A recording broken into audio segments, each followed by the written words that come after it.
It grows along roadsides, in open fields, between stones, and across ordinary lawns. Most people walk past without noticing it. Some mow it down with the grass. Others pull it out by the roots, seeing it as something unnecessary. This plant is yarrow, a species now commonly dismissed as a weed.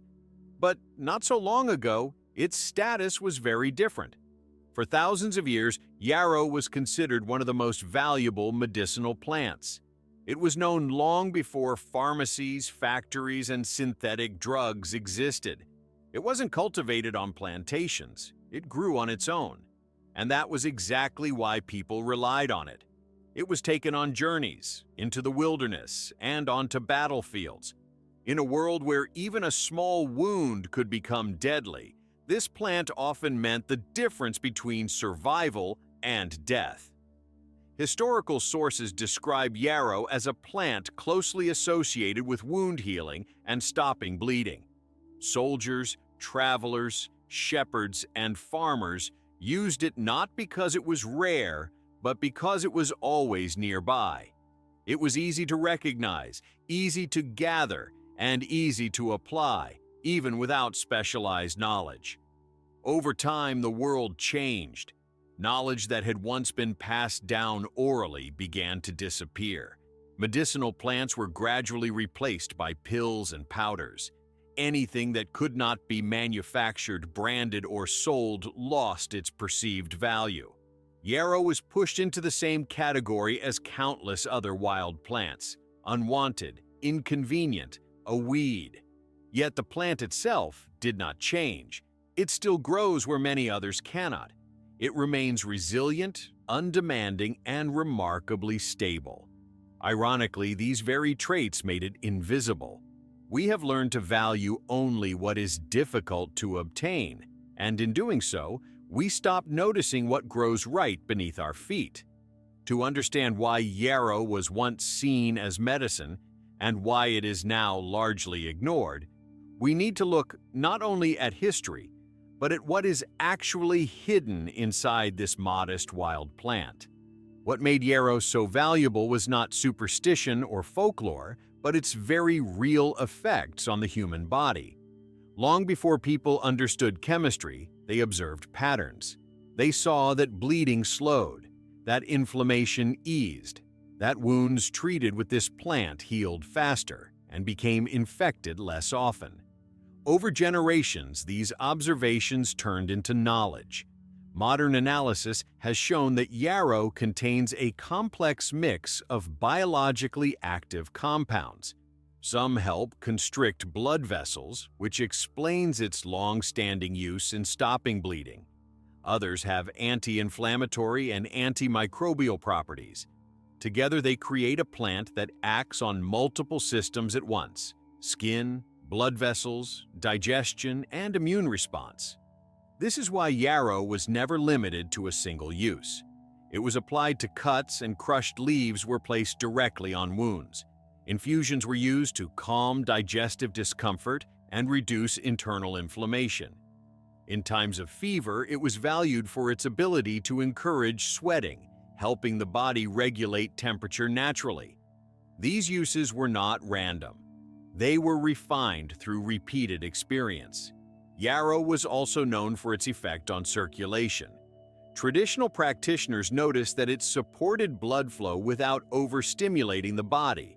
That made it especially useful in situations where strength and recovery mattered: long journeys, physical labor, and battlefield injuries. Its role in women's health was equally significant. Yarrow was commonly used to ease menstrual discomfort and regulate excessive bleeding. Again, not as a miracle cure, but as a reliable, accessible aid in a time when few alternatives existed.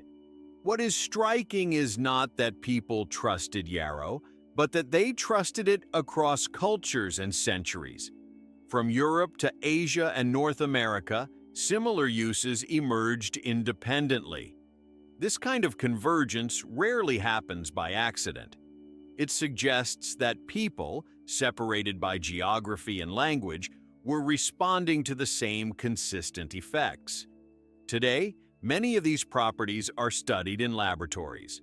But long before clinical trials, yarrow earned its reputation in the most demanding environment imaginable, real life, where failure had immediate consequences.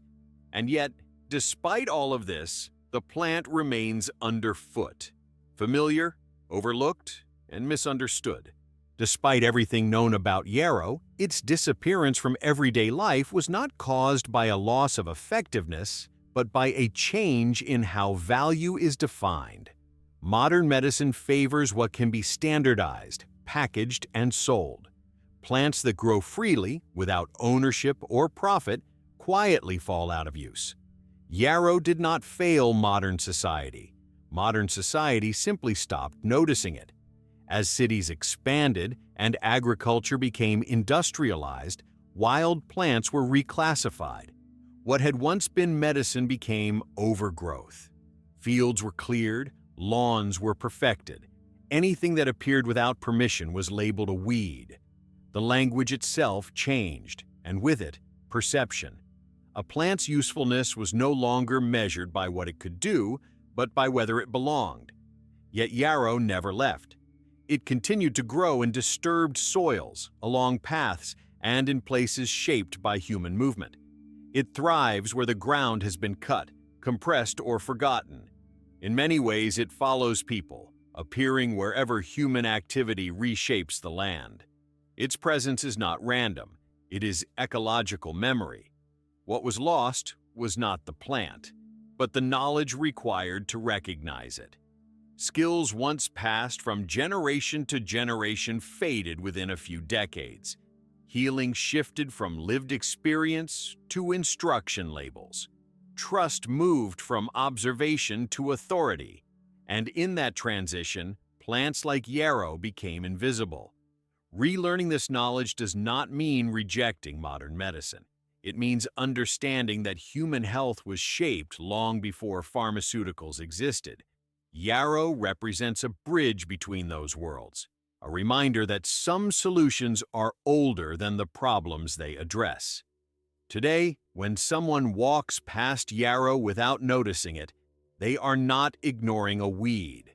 They are stepping over a living record of survival, a plant that endured not because it was protected, but because it was resilient, quietly effective, easily dismissed. And perhaps that is the real lesson. The most useful things are not always rare, expensive, or difficult to obtain. Sometimes they are the ones we learned to overlook, growing calmly at the edge of our vision, waiting to be seen again.